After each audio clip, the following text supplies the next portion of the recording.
आज आयुष्यमतीचा जो हे झाला कार्यक्रम, म्हणजे आमच्या सगळ्या टेस्ट वगैरे, सर्वप्रथम तर हे ब्रह्मवादिनीकडून जे आम्हाला इथे पाठवण्यात आलं त्याबद्दल त्यांचे तर आभार आहेच, परंतु त्याहीपेक्षा आज एक विशेष अनुभव आला, तो म्हणजे हे जे नॅशनल कॅन्सर इन्स्टिट्यूट आहे, इथे आल्या आल्या आम्ही कॅन्सर इन्स्टिट्यूटला येऊन नर्व्हस होण्याच्या ऐवजी आम्ही इथे आल्याबरोबर प्रसन्न झालो. कारण सगळ्यात आधी तर गार्डने आम्हाला वेलकम म्हटलं, आत या म्हटलं. इतका छान स्टाफ इथला आहे. आणि आल्यानंतर इथे ज्या सगळ्या टेस्ट झाल्या त्याच्यात, आणि आल्या आल्या आम्हाला जे काही सुरुवातीला सांगण्यात आलं आयुष्यमती काय आहे आणि का आहे, हा जो अवेअरनेसचा कार्यक्रम आहे ना, हा असा व्हायलाच हवा. आणि ही खूप छान म्हणजे एक पहल आहे म्हटलं पाहिजे. अवेअरनेस पसरवतात आहे आणि महिलांना फार गरज आहे या अवेअरनेसची.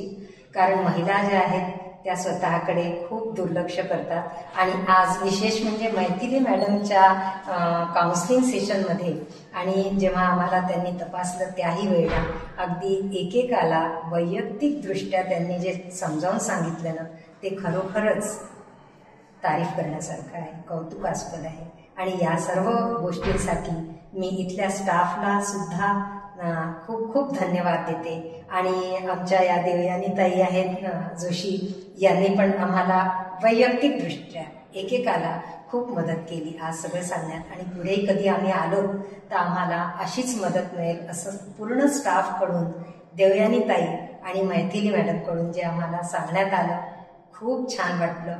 आणि असं म्हणतात की पुन्हा येऊ नये असं वाटतं कोणत्याही दवाखान्यात, आणि त्यातल्या त्यात जर कॅन्सर हॉस्पिटल असेल तर कुणालाही असं वाटत नाही की इथे यावं.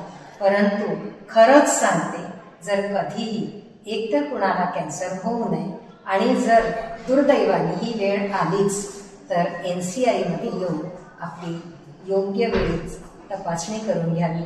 आणि जर पॉझिटिव्ह रिपोर्ट्स आल्या तर नर्व्हस न होता आणि आपली सर्व प्रकारची तपासणी पूर्ण झाल्यानंतर ट्रीटमेंट घ्यावी. आणि निगेटिव्ह होऊन जाऊ नये, पॉझिटिव्ह थॉट्स ठेवावे आणि पूर्णपणे बरं व्हावं असं मला वाटतं. खूप खूप धन्यवाद NCI.